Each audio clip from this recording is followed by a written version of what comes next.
Small businesses have the opportunity to learn from professionals and from each other, and bringing those perspectives together is an important part of Inside the Vault, Enterprise Bank's new podcast series. Today we want to stay on our theme from last week's episode of the COVID-19 pandemic and how it's affected the restaurant industry. In particular, we're going to sit down today with the owners of Dented Keg Brewing Company in Mars, PA, another bank customer that's heavily involved in the local craft beer industry and has a new brew pub that opened just prior to the COVID-19 pandemic. Down with me today are Matt McCullough and Corey Gibbons, the owners of Dented Keg Brewing Company in Mars, PA, who have a little bit of an interesting perspective in that they weren't too far into their business venture when COVID-19 hit. So probably a good place to start, either Matt or Corey, is kind of just give us a quick history of how Dented Keg started and what Dented Keg is. We started Dented Keg in 2016. It was really four guys around my kitchen table. We all were having a few beverages and decided, hey, let's start making beer. I'm referred by Corey as the dreamer, and Corey is my anchor point in this business venture. So hey, every small business needs an accelerator and a brake pedal, and and we have it. But yeah, as you alluded to earlier, 3 months in, hey, let's shut the whole damn thing down. So you opened the actual brew pub and brewing operation in Mars. And when? October of 2019. Yeah. October 1st, we opened the doors. October, November, December, Things January. were rock and roll, and I was up there. We had a great turn. I mean, we had everybody in there. Yes, new businesses do that, but one Friday night we had the NFL tour bus in there. And it didn't let up. I mean, it was the opening was just amazing, and the response and the crowds and really it didn't let up. I mean, we went through the end of the year, the holidays, and I was just amazed that it just kicked off and didn't stop. So when did this crisis, the health crisis, first come into your view from a business standpoint? I think the weekend before we were shut down, we were actually at Dented Keg with, there was a large group of friends and family of Matt's, and we were kind of talking about it because the travel started to stop, and it was kind of a, when's it going to get here? When's it going to come? And, it was a Saturday, and we were kind of talking about, wonder what it's going to look like here. And I think it was Monday when the governor announced that he was going to lock everything down on Wednesday. And by Monday at 4:00, we were starting to get some negative feedback from the general public, and we just pulled the plug. I think it was 4:00 that Monday, the day before St. Patrick's Day. Pulled the plug that day, had a week's worth of inventory in the kitchen, ready to go for the week. Beer and kegs at that point. Beer and kegs, I mean, everything is, in this industry, everything's perishable. And we have a freezer, and it's literally for French fries. That is it. Everything else is scratch made for the most part. Right. So having that type of loss just right out of the gate is like, oh my God. We ended up sending all the food home that we could to our employees to say, hey, here, just take it, because at the end of the day, it's going to go in a dumpster. So I think we estimated it was about $8,000 that we basically lost within a matter of an hour. I actually just read an article from Pennsylvania Lodging and Restaurant Association that just in that latest shutdown in mid-December, but that trade association approximated $1.5 million in food that had to be thrown away. Right. In the state. Well, you're talking one of your biggest days of the year of that shutdown, So I mean. Well, yeah. I mean, what was it? Monday afternoon, Thanksgiving week, we find out that 5:00 on Wednesday, it's time to send everybody home. So that was blow number 2, really blow number 3, because if you remember back, we waited and waited and waited, opened to 50%. 3 weeks go by. Allegheny County is out of control, so to speak, and they shut down. And then the governor gets on and says, 25%. So again, we had to lay people off and deal with the excess food that we had because we just didn't have the capacity. And then shutdown 3, we find out less than 48 hours, biggest night of the year, we're shutting down. And then a week later, hey, shut it down on whatever it was, December 8th through probably one of the busiest times of the year for us. Yeah. Let's go back to the beginning though. So you get shut down. We're all kind of in the dark. Business people, the general public's in the dark because we're not really sure what we're dealing with at that point. I mean, what kind of strategy did you guys come up with initially before we really had any real understanding of how long or how deep this was going to be? Our plan was, okay, what do we stop doing first? Who do we stop paying first? Because, we're 5 months in and we're on a week to week, right? Business was successful, but, those initial startup costs were still coming in. And, we looked at it and said, well, we're going to have to stop paying people. Who do we stop paying first? Is it vendors? Is it utilities? Is it rent? And how long do we have? Really, because we had to make payroll from the previous week, so we knew we had to pay our folks, and then we just decided who are we going to stop paying. We looked at what access do we have? Can we tap 401ks? Can we tap savings? And the funny part is that 5 months in, we already did that. Our houses were our collateral, and so we didn't have that equity to tap. Our savings were tied up in it.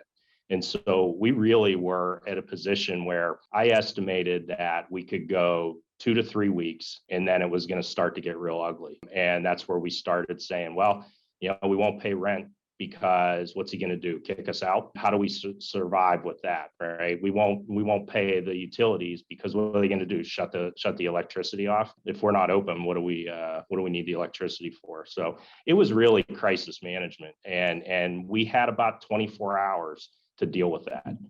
And that was the hardest part. So that was really our approach towards it. So you had a couple of strange things going on in the beer business in particular. Mm-hmm. Obviously we all know alcohol is a great stress reliever. Mm-hmm. And I remember early on in the pandemic, beer distributors, grocery stores that sold beer and wine, particularly when the state stores were shut down, were just overrun with demand. But you guys were in a unique circumstance that even though you got a heavy beer focus, it was really based on the brew pub, and most of your production was draft. Absolutely. So I'm assuming you had to pivot in terms of how you get beer out the door to meet demand and try and survive, right? Well, and that was exactly it. The buzzword is nimble. I mean, we were constantly changing what we were doing every couple of days based off of the information at hand. We always did canning, but it's all canning that is done manually. We don't have a canning process.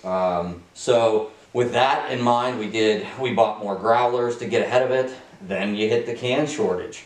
Okay, now we can't get cans. Thankfully, we never ran out, but we were scrambling to find where are we going to get all these cans. Just because there's a pandemic didn't stop people from drinking, and we can definitely prove that.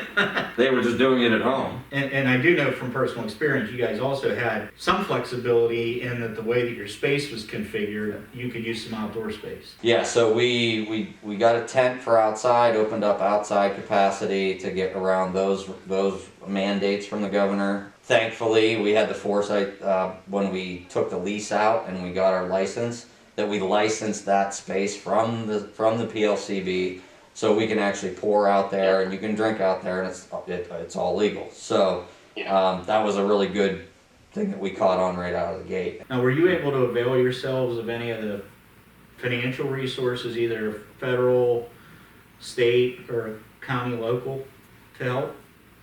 Yeah, so we tapped into, with the help of the bank and our loan officer, Jay.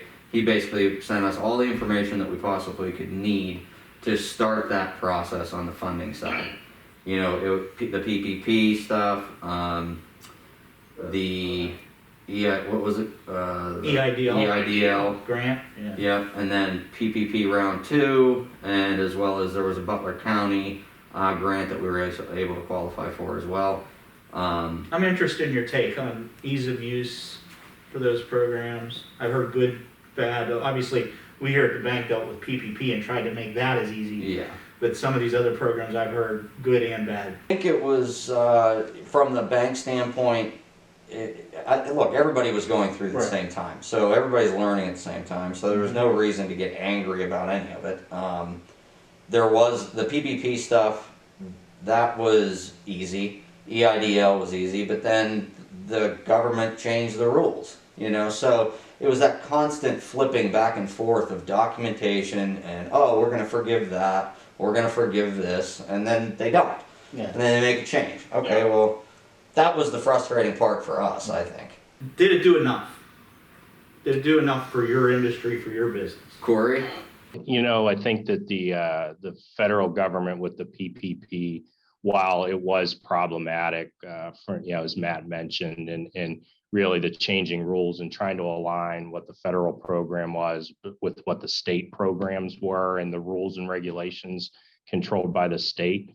I think it was not as easy as it could have been, but far easier than I would have expected, coming from government entities like that. Did it do enough?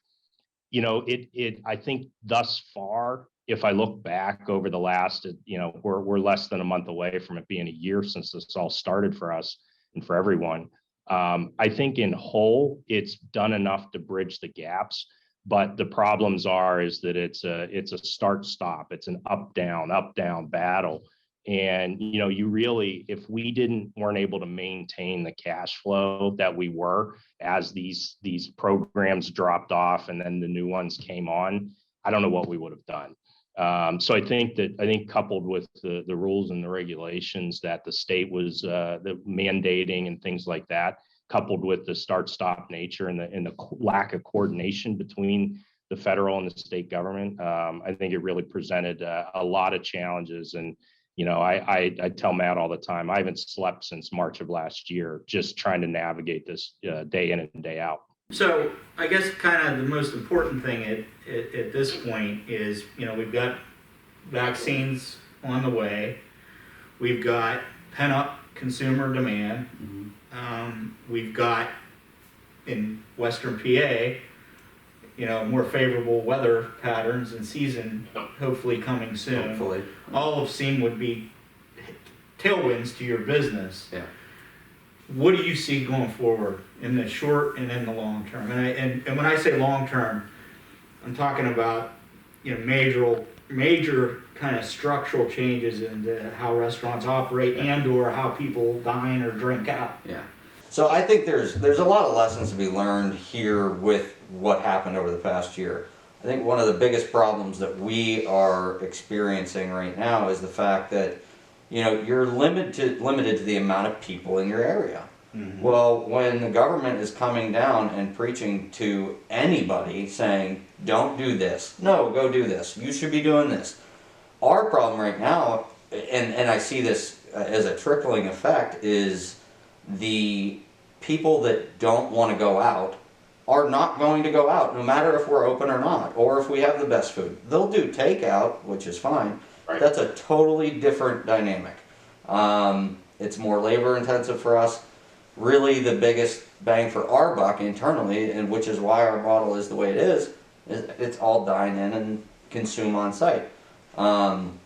If we wanted to get the beer out to the masses, we would have went down the distributor route, but that's not the route we wanted to go. We wanted to be your local hangout place and really drive a community. I think our issues that are going to continue to plague us are going to be those. We're always going to have our regulars. We have a fantastic base. We really do. But those other, even say it's 75-25, it probably is in our area, but if you go into Allegheny County, it might be flipped the other way. It might be 25% don't care and 75% aren't moving. Mm-hmm. So we're going to see that trickle-down effect just continue to plague us for months or the next year. Even if we do open up to 100%, nobody's going to want to sit next to somebody at that point. Yeah, it's a very good point. Let me ask it this way. Mm-hmm. So if I put your original business plan next to what your business plan is right now, what are some of the major differences? I wouldn't have done it if our business plan. There's no amount of dreaming and pulling that I could have pulled him along with me on this. I love Matt, but I'm not falling for this one. Yeah. So our business plan, really, we wanted to be in a position right now to be opening up another location, and it put us behind by a whole year, and so. And we don't, at least, we don't know what we're going to do a year from now at this point, because we don't know what is happening. We're in survival mode, right? I mean, every day, every week's a survival. I think the biggest concern I have is, we go back to full capacity, which I don't know that that's going to happen anytime soon, given some of the rules here in the state. But we go back to full capacity. I'm concerned we're going to be able to get enough of the workforce back because of the reason you mentioned. These people had to go find another way to make a living and put food on the table. Yeah, that was what crushed us from the beginning of this. Is we know how to run our business, and we were doing really well at doing it, and we were one of the restaurants that were actually doing a little bit more and above for their employees, and to take that away from us was what really angered the two of us. And saying, hey, we don't have any control over this. Well, who the hell are you to tell us how to do this? Yeah. That was our big mantra. It was like, all happen, right? I get it. You need a little bit of time to assess, and you need a little bit of time to figure this one out. 2 weeks to flatten the curve, right? That 2 weeks is now a 52-week flattening of the curve, and it was, let's follow science and data until it doesn't work, and then we'll follow what we think is the best solution. As far as we know, we don't we have no insight as to how these decisions are made, and the hardest part is, you want to let us run our business, and we're on the hook in a normal situation, but then turn around and make the decisions for us and for the people. That's an unsustainable situation, and frankly, it's disgusting to me that that's how it played out. Not discounting, I'm not trying to discount the situation in the pandemic and the needs that we had to think differently, but come on, this is no way to run a business, especially, and treat a business, especially in the world we live in. and it was so I would say unfair where this industry was pigeonholed. Right. Yes, I absolutely agree. There is establishments out there. Trust me, with the situation. Yes, you don't want dance parties. You don't want this. You don't want that. Yeah. We made our restaurant as safe as possible. It's safer than Walmart, for God's sake, and they never had to shut down. So those are the double standard things that him and I go nuts about. And COVID only comes out at 10 o'clock at night. Well, exactly, and it shuts down. It's gone at 2 o'clock in the morning. So It only happens if you're sitting at a bar with a beer in front of you, too, right? But if you put a table up next to the bar, it doesn't happen. So come on, really. And the PA strain is much worse than the Ohio strain and the West Virginia strain, and the Florida strain, and the Florida strain is totally different, right? Right. Yeah. Well, suffice it to say, you guys are in an industry that's going to be changed, the face of which is going to change forever. Yeah. But from a positive perspective, people are always going to want a good beer. Exactly. So before I let you guys go, I do want to give our listeners some idea of how they can get some of that beer. Yeah, so the location is, as you said earlier, it's Mars, Pennsylvania, 700 Adams Shops. Online, we're dentenkeg.com, Twitter, Facebook, and Instagram. It's all over the place on there. You can go to our website to learn more about us, or you can order food there. Everything can be done online. You do delivery? Or? We do not do delivery at this point, but we do all curbside if you want to have that done. And everything's available in cans now. Everything's available in cans, growlers, everything. And just had a nice conversation with Matt McCullough and Corey Gibbons, two of our bank customers that own Dented Keg Brewing Company in Mars. And we were talking about beer. They have a brew pub venue up in Mars, and we were talking about some of the issues around the alcohol distribution system, particularly in PA. And I know you're a beer guy, Chuck, even though you and I don't necessarily have the same taste in beer. One of the reasons I came here many years ago is we were known for a long time as the bank with the president having a beer tap in his office. And that is very true, and that's still the way it is. So in any event, I'm not sure you're the greatest experts on the genres of craft beer that's out there, but you are a beer lover. So one of the things I talked to Corey and Matt about was, they and a number of other venues in the state that provide beer, wine, and distilled spirits locally on a statewide basis. We've obviously seen great demand for alcohol during this pandemic, even leading up to now.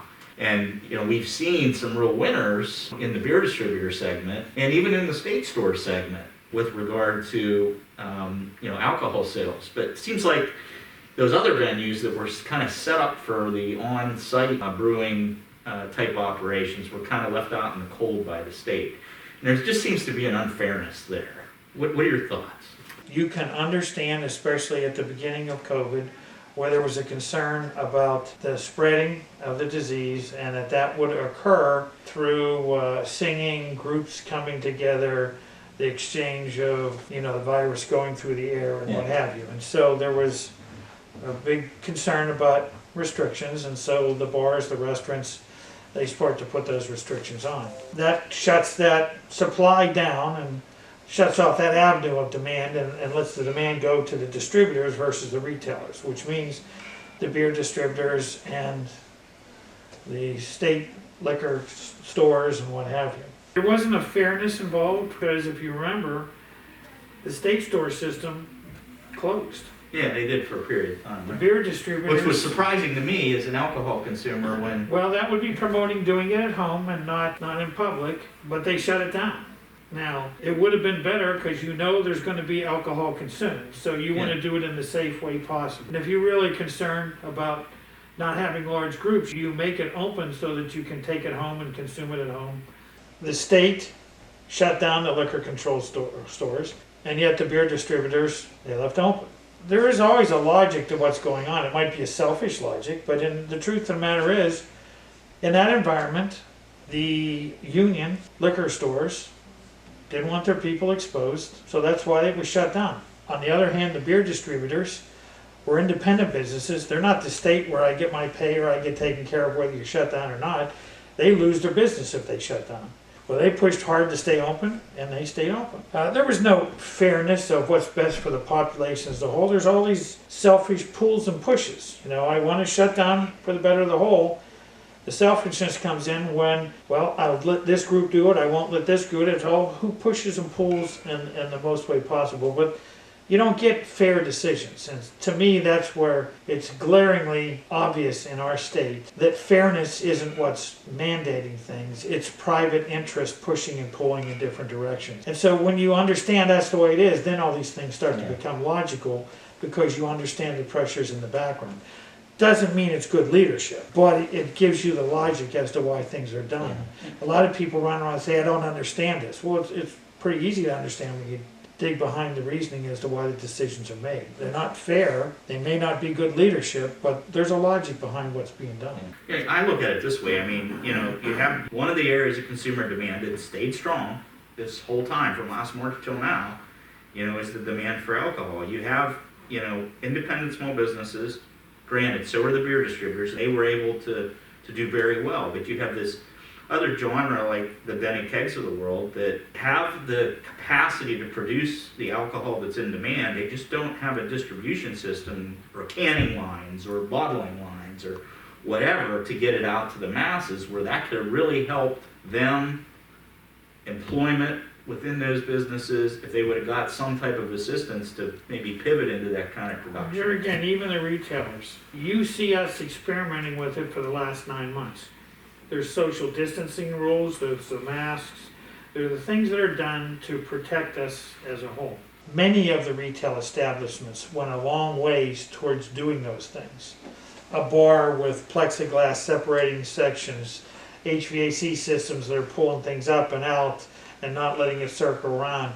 I mean, the social distancing, the things that took place. Well, the state just said no bar. You can sit in a restaurant, and if you get food, you get to take off your mask, and you get to consume alcohol. And you know what they did? But if you go to the bar, you're not allowed to do this. Now, please explain to me how the disease proliferates because I'm sitting at the bar and drinking something when nobody's around me.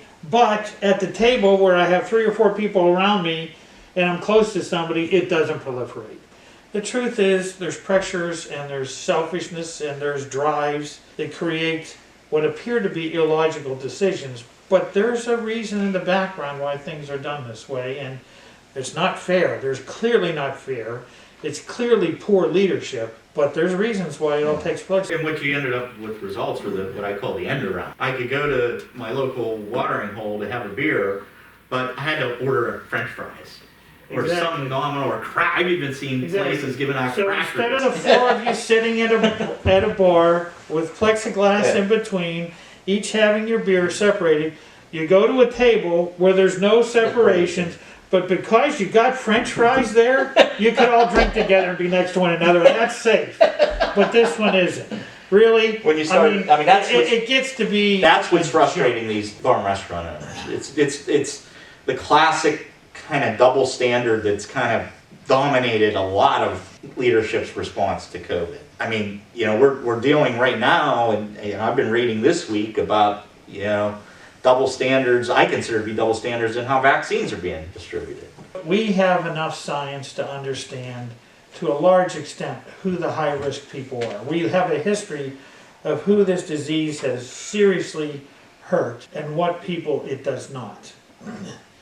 Clearly, aged people and people with certain high risks are the ones who really are exposed. The vast majority of the people who experience COVID have a headache and some minor issues. But there are a few that are high risk that it's extremely life-threatening and has taken many, many lives. We know what that is to a large extent. So when we give out vaccines, common sense would tell you, just like in any medical situation where there's triage, the most serious at risk get treated first, and then it goes down the line. In our state, the CDC puts out a protocol. In theory, we follow it, and one of those, for the most part, it's aged people that are high risk. But then you could be in Pennsylvania and say, okay, me as a teacher, I ain't going back to work if I don't get my vaccination. I'm going to use my influence with my union to say, teachers get vaccinated now ahead of other people. Is that fair? Is that not fair? That's the real world, and leadership is now giving into that kind of a pressure. What you have now is the people who are 75 and older. There will be some of those people who are not vaccinated, but when the Johnson & Johnson product comes out in a week or two, you'll have 25-year-old teachers getting shots, and that's okay according to our state. I don't know where you come from, but that's not fair. And the shameful thing of all of this is we're not teaching our children right and wrong. We're teaching them to be selfish. Whoever screams the loudest. Yes, I mean, can you imagine? I understand how important teachers are, and certainly if it's a high-risk teacher, he or she needs to be vaccinated before they go back to work. But does the 25-year-old need to be vaccinated before the 90-year-old woman? No. And to say you as a teacher are more important than other people? Welcome to the real world. If the financial institutions all shut down and your credit card, your wallet, nothing works, you want to know who's essential? Now, you never hear that about bankers and stuff, but the truth is, whether you're at delivering food, whether you're a financial service, there are many essential workers here that have the same argument to be made as a teacher does. They're all valid, but we pick and triage who's really going to high probability of being affected, and we take care of them first, and then we shift down the line. When the vast, vast majority of people are not going to be negatively affected by COVID, you zero in to be fair and to be really a good, fair leader. You zero in to take care of those people that are high risk, not the people that push back and say, I won't do my job if you don't vaccinate me. I mean, and these are the people that are teaching our children right and wrong. I cannot condone that kind of action or that kind of an example as being the right thing. Now, that's not to say I don't have empathy for teachers. Well, the rebuttal I've heard on that recently is, well, we're not going to be taking away any vaccines from high risk or elderly because Johnson & Johnson's now coming on board with their third available vaccine, and we're going to give that to the teachers. That's the kind of thing when I hear that really makes me get angry, because I think to myself, do you really think we're all this stupid that we buy into that? The logic here is you take care of the high-risk people first. What that means is the Johnson shot would accelerate taking care of those people that now won't be a risk for another month or 6 weeks if that virus or that vaccine wasn't here. Mm-hmm. Instead, you apply this logic that says, hey, we're going out way slow, we're completely disorganized, we're going to take 5 months to get you your shot. And now we have a new vaccine that's coming out that could make it be 3 months. Oh no, we'll still give you a 90-year-old's 5 months to get it because our teachers need it, and we're not really taking anything away from you. That's insulting. It's just insulting. And that's what our leadership is. Honestly, I'm surprised they're not embarrassed to say something like that. And anybody that believes that, well, then they got some education and some common sense to get a hold of. I was taking my mother a few weeks ago to get her shot, and I guess I'm looking older than I feel, but they asked me, did I want a shot? And I said, yes, I'd love to have a shot, but I'm 63. So I'll wait my turn. Person behind me in line got asked the same question, and that man had to be 50 years old. Yes, I'll take the shot right away, and up his sleeve went. Now, he was bringing his parents in too that were 80s or so. I mean, no, I understand the relief you get from having that, but is that really the example you want to set for people? Thank you very much for your interest in today's episode of Inside the Vault. Please be sure to follow us on all of your streaming, social media, and podcast platforms. And if you have any specific questions or topics you would like us to cover in future Inside the Vault episodes, please feel free to email us at insidethevault@enterprisebankpgh.com. Thank you.